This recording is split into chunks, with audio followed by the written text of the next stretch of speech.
Folks, we are getting down to the NHL trade deadline countdown, and with less than a week away, the Winnipeg Jets are waiting for something, maybe some lightning to strike, maybe a massive surprise deal. We know that when the Jets like to keep things under wraps, we usually get a big surprise. Sometimes great, sometimes not so great. We're going to dive into what the Jets might have in store for us and some surprising rumors and why it's now or never for the Jets if they want to chase ultimate glory. All coming right up on tonight's episode of Locked On Winnipeg Jets. Or Locked On the Hockey Jets, your daily podcast on the Winnipeg Jets. Part of the Locked On Podcast Network, your team every day.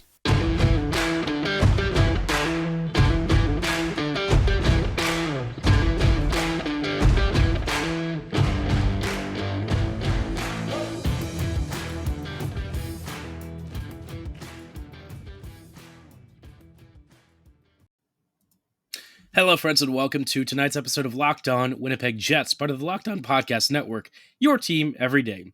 I'm your host, Harrison Lee, an avid Winnipeg Jets fan and an online blogger. You can follow me on Twitter at HOLivingLoco and at LO_Winnipeg Jets. As always, thanks for making Locked On Jets your first listen of the day every day. If you like what you're hearing, be sure to like, follow, and subscribe on your favorite podcasting platform of choice, including Apple, Spotify, Google, Megaphone, Odyssey, and YouTube. Doing so is 100% free of charge and ensures you never miss another episode. But most of all, we just really love and appreciate your support. Today's episode is brought to you by FanDuel, official sportsbook of Locked On. Make every moment more and visit fanduel.com/lockedon right now to get started. Before we kick off tonight's episode, just want to say sorry for my voice. I was apparently screaming last night at a concert, so I actually did miss the Isles game, unfortunately.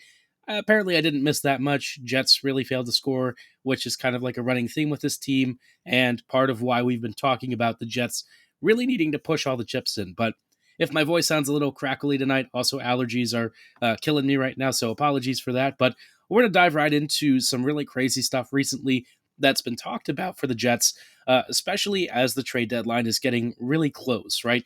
So the Jets, amongst a lot of the NHL teams out there are people talking about Winnipeg as maybe the biggest sleeper of the trade deadline. And I said, a couple of episodes ago, the Winnipeg Jets have the potential to be the kings of the trade deadline. Why? Because you look at their roster situation, you look at the cap, the cap rising over the next several years, not as much next year, but obviously after that, maybe a potential for some explosion in space. And Winnipeg having as many expiring contracts as it does, suddenly the Jets kind of seem like they're in a pattern where they might be able to really turn over this roster and get good very quickly, similar to what the Blues are doing right now. St. Louis has apparently been linked to Timo Meier, which was a little bit out of left field, but when you think about it, not like super crazy because the Blues will have the cap space. They just traded away some of their expiring superstars. So you see some genuine opportunity. And this is where a good GM can really make hay and turn a team from a zero to a hero almost overnight. Now, I don't think that's necessarily going to happen for the Blues. I think they probably will have to be a little more cautious and make sure that they stack those futures. But for the Jets, right, Winnipeg's window is now, and one of the teams that they're being linked to is the Arizona Coyotes. Now, this kind of surprised me in some ways because Jakob Chychrun has been one of those targets for the Jets for many years. I personally love Jakob. I think he's a really good offensive defender. I think he'll immediately upgrade Winnipeg's top four, probably bring a similar level of impact to somebody like Josh Morrissey. Maybe not as much on the point scoring. We'll see if that would translate for Winnipeg, but certainly in terms of offensive chance creation, transition ability, puck carrying ability, this guy is the bee's knees. Now, that part, I guess I wasn't so surprised at. It is a little bit interesting to see the Jets being linked to Chychrun because, the defense wasn't the first thing that came to mind with what the Jets really need help with. The name that's kind of popped up and that I think is very interesting is Nick Schmaltz. Schmaltz has like 3 or so years left. He's paid a bit over $5 million. And what you're getting with Nick is, quite honestly, like Pierre-Luc Dubois level production. This guy is an attacking beast. He's a great center. He's been doing it for many years, a little bit under the radar. I think Schmaltz has quietly become one of Arizona's most consistent scorers. And I don't know that he's gotten a ton of recognition, but now that people are kind of talking about, maybe him being on the market, suddenly a team like the Jets actually makes reasonable amounts of sense. He's got like 37 points in 42 games this year, almost a point per game. And when you think about the fact that he's doing it on the Yotes, which isn't exactly a team ripe with a lot of talent, suddenly you realize the Jets might have a really sleeper option here. Now, what kind of trade package would you even think about? Well, it is going to easily involve Chaz, probably Lambert, maybe one or two of those sort of caliber of prospects. Maybe you look at another first, and probably some other draft picks in there. I don't know, maybe a second and a third or something. I'm sure Arizona would ask the moon because you've got two players who have term and are under contract control at a reasonable cap hit, especially for the value that they bring. And so for the Jets, I think the biggest challenge is not just the futures, right? I mean that's obvious, but what would be a bit of an issue is figuring out how to deal with Neil Pionk. Well, we all love Pionk's contributions. We know that he's a really fun player, but if we're being honest, he just hasn't been able to live up to the price tag. And I think we all know that if you swap him out for even an average two-way defender, you'd probably see an overall improvement on the back end because defensively, most of the rest of the Jets team isn't so bad. Like the blue line core for Winnipeg is livable, at times even good. Sandberg's been great. Morrissey, while defensively having one of the worst years of his career, is offensively exploding. Dylan DeMello is still bringing a very serviceable impact. Nate Schmidt, not been bad. Brendan Dillon's still a defensive monster. So this blue line really only has one weak link, and if the Jets kind of change that out, suddenly Winnipeg looks to be even more dangerous. But Schmaltz would also solve Winnipeg's bigger question about how you replace Pierre-Luc Dubois. Not that Schmaltz is going to be the same kind of player and bring the same level of impact, but I think he will still be pretty beastly. So, with the Jets kind of exploring that, what does that mean for Timo Meier? Is Winnipeg really just out on Meier? Is he not really going to be a Jet down the road? We'll talk about that and why maybe he was never destined for Winnipeg in just a little bit. Before we go any further, though, I do want to shout out our friends and partners at FanDuel. The midway point of the NBA season is here, and now is the perfect time to download FanDuel, America's #1 sportsbook. New customers get a no-sweat first bet of up to $1,000. That's bonus bets if your first bet doesn't win. Just download the FanDuel Sportsbook app. It's safe, secure, and super easy to use. They let you bet on everything from money lines to point scores to even the number of threes drained. Maybe you're a big LeBron James fan and you want to bet on what he's going to finish the season at, points totals, where you think his career milestone record is going to be. Maybe you want to bet on, the number of threes Steph Curry is going to keep draining. Maybe you want to bet on the Celtics to win yet another championship. No matter what, FanDuel lets you combine your bets for a bigger chance at a bigger payout with a same-game parlay. Don't miss the chance to get your no-sweat first bet of up to $1,000 in bonus bets when you go to FanDuel.com/lockedon. That's FanDuel.com/lockedon to learn more. Make every moment more with FanDuel, an official sports betting partner of the NBA.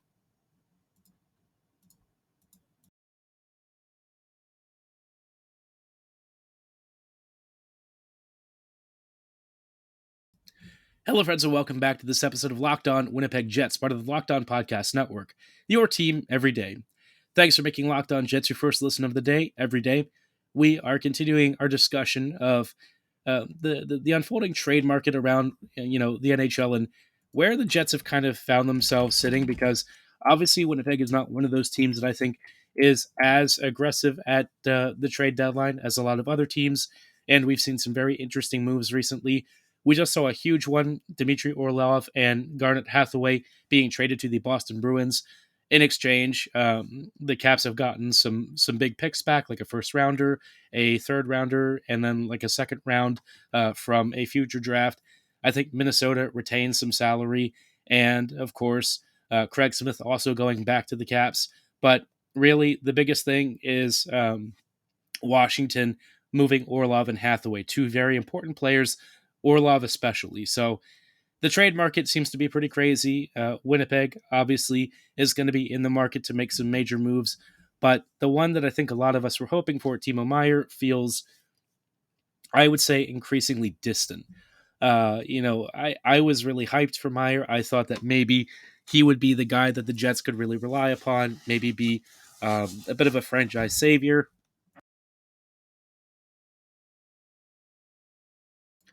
But unfortunately, it feels like Meier is destined for other shores. And it's not because I think the Jets necessarily are a bad landing spot. I just feel like, with Carolina and New Jersey really hammering home um, the fact that they have assets to make this deal,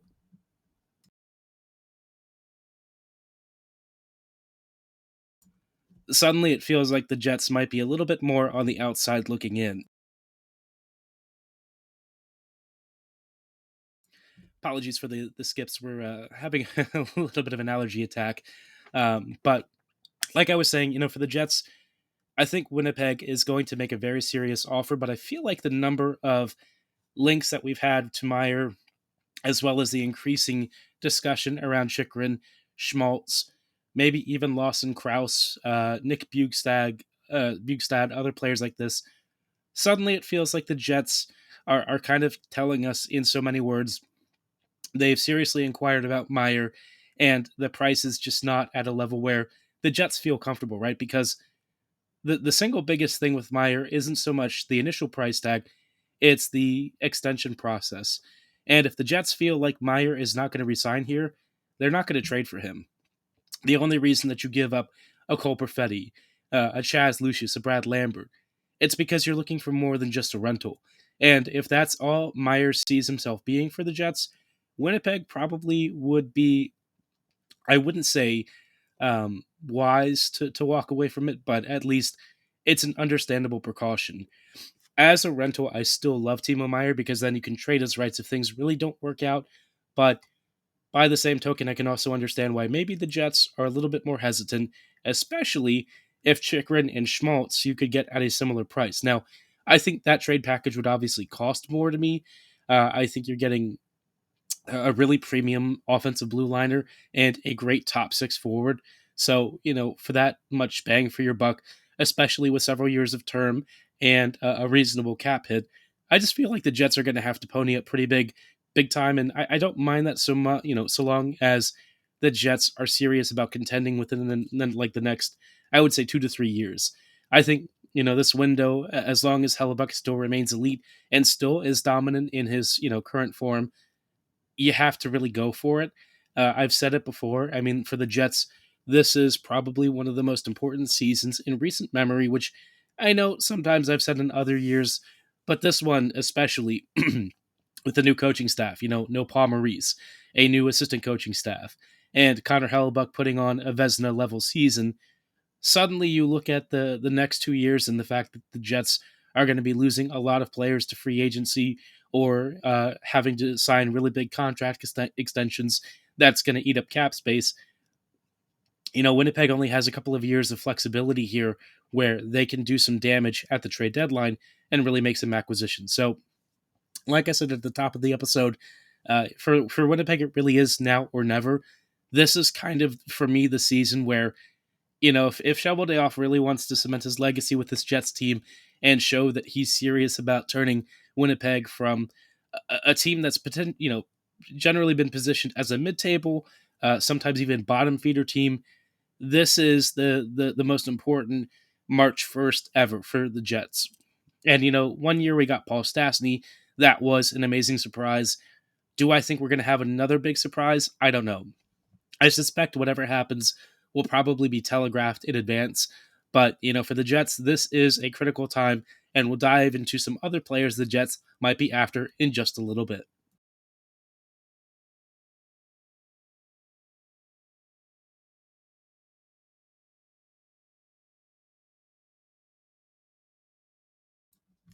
Hello, friends, and welcome back to these closing thoughts on tonight's episode of Locked On Winnipeg Jets.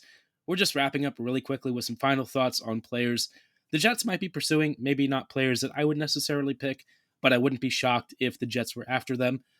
One of the biggest names that remains on the trade market that Winnipeg has been linked to before and maybe even had some scouts in attendance for is Gavrikov from the Columbus Blue Jackets. Gavrikov, for me, is just not the kind of player that I would really be spending a first plus on. He's a solid two-way defender, a guy that I think would immediately supplant Neil Pionk in terms of being a reliable second-pair defender. But offensively, Gavrikov just doesn't really bring enough. And when you look at his overall game and what the Jets kind of have asked the blue line to do this year, Gavrikov's not a bad player. That's not really the problem. It's more like I think the Jets need someone who's more offensively ambitious, more aggressive, more creative in possession. That's why if I had a choice like, a Chychrun versus a Gavrikov, of course I'm picking Chychrun. I mean, Jakob just makes so much more sense for the Jets. I think that there's a natural congruency there, and I think he would fill a major need. Gavrikov, a little bit less sure of.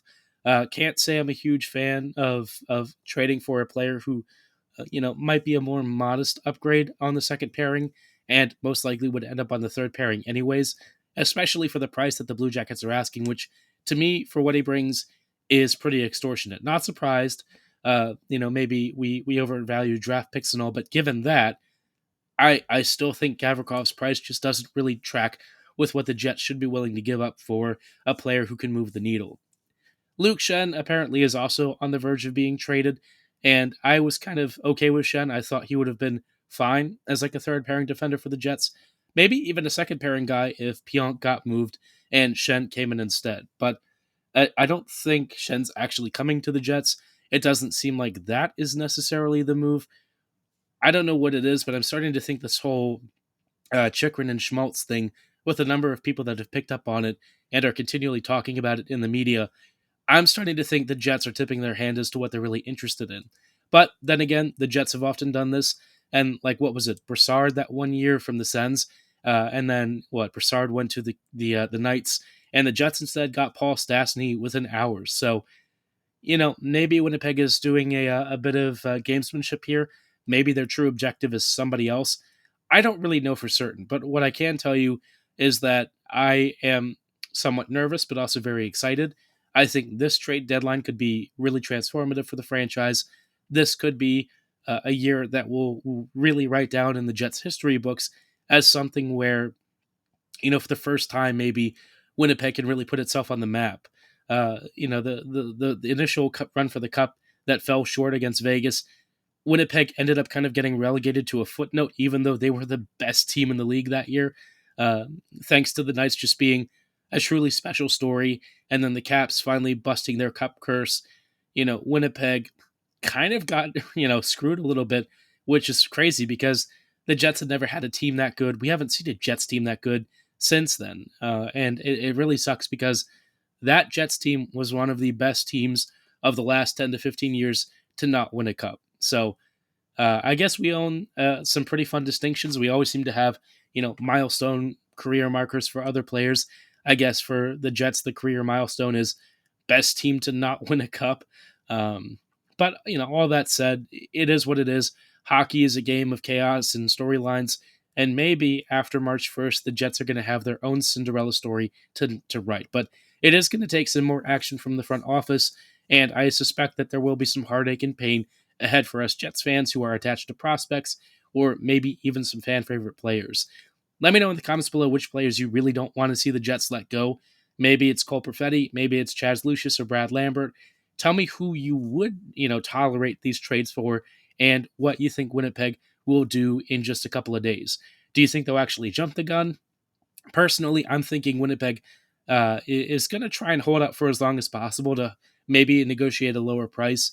But I wouldn't be shocked if, this Chychrun and Schmaltz deal kind of comes a little bit earlier. I know Schmaltz maybe wasn't the sexiest trade target name, but I think if you get him, Chychrun, and maybe one other player like, say, I don't know, Max Domi from the Hawks, you went from a team that is reasonably okay but very top-heavy to suddenly having an extremely deep attacking top nine with some real potential to do serious damage as the Jets run down to the playoffs. So Winnipeg, they've already got the Vezina caliber goalie. They've already got an elite number one defender. They've got a great top six. It's now filling in those gaps for this year that could really be the difference between the Jets, maybe advancing 2 rounds and maybe going to a Stanley Cup final. But I'm, getting ahead of myself here.